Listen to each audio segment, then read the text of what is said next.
ಉನ್ನತ ಸ್ಥಾನಕ್ಕೆ ಹೋಗಿದ್ದಾನೆ ಅಂತಂದರೆ that is due to my teachers. I never forget my school teachers. ನಾನು ಏನೇ ಹೋಗ್ಲಿ ಹೇಳ್ತೀನಿ ಸರ್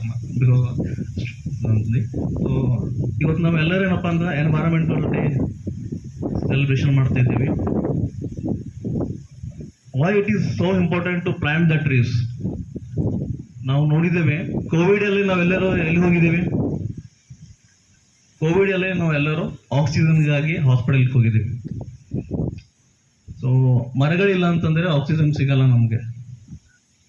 ನಮ್ಗೆಲ್ಲರಿಗೆ ಗುರ್ತಿರಬಹುದು, ಒಬ್ಬ ಮನುಷ್ಯನು ಒಂದು ವರ್ಷಕ್ಕೆ 10 ಟನ್ ಗಾಳಿ ಬೇಕಾಗುತ್ತದೆ. 10 ಟನ್ ಗಾಳಿ ಸೇವನೆ.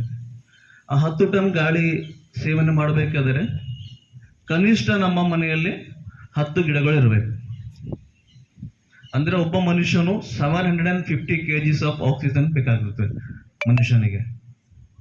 ಮೊದಲೆಲ್ಲ ನಾವು ಚಿಕ್ಕವರಿದ್ದಾಗ ನಾವೆಲ್ಲರೂ ನಮ್ಮ ಹಿರಿಯರೇನಪ್ಪ ಅಂತಂದ್ರೆ ಬೇವಿನ ಗಿಡ, ಮನೆ ಮುಂದೆ ಬೇವಿನ ಗಿಡ ಎಲ್ಲ ಪ್ಲಾಂಟೇಶನ್ ಮಾಡ್ತಿದ್ದೇವೆ. ಸೊ ಅದು ಕಾನ್ಸೆಪ್ಟ್ ಹೋಗಿದೆ ಈಗ, ಅದು ಇಲ್ಲ. ಯಾರು ನಾವು ಪ್ಲಾಂಟೇಶನ್ ಮಾಡ್ತಿಲ್ಲ, ಜಾಗ ಕಡಿಮೆ ಬೀಳ್ತಿದೆ, ಗಿಡಗಳು ಹೊಡೆಯಲ್ಲಿ ಹೋಗ್ತಾ ಇದೆ ಅಂತಂದು ನಾವು ಯಾರು ಪ್ಲಾಂಟೇಶನ್ ಮಾಡ್ತಾ ಇಲ್ಲ. ಸೊ ಮುಂದಿನ ದಿನಗಳಲ್ಲಿ ನಾವೆಲ್ಲ ನಮ್ಮ ಮಕ್ಕಳಿಗೆ ಕಲಿಸ್ಬೇಕು, ಪ್ಲಾಂಟೇಶನ್ ಮಾಡ್ಬೇಕು ನಾವು. ಈಗ ನೋಡಿ, ಪ್ರತಿಯೊಂದು ನಮಗೆ ಮಳೆ ಬೇಕಾದರೆ ನಾವು ಗಿಡಗಳನ್ನು ನಾಟಿ ಮಾಡಬೇಕು. ನಮಗೆ ನೆರಳು ಬೇಕಾದರೆ ಗಿಡಗಳು ನಾಟಿಬೇಕು. ಆಹಾರ ಬೇಕಾದರೆ ಗಿಡಗಳು ಬೇಕು.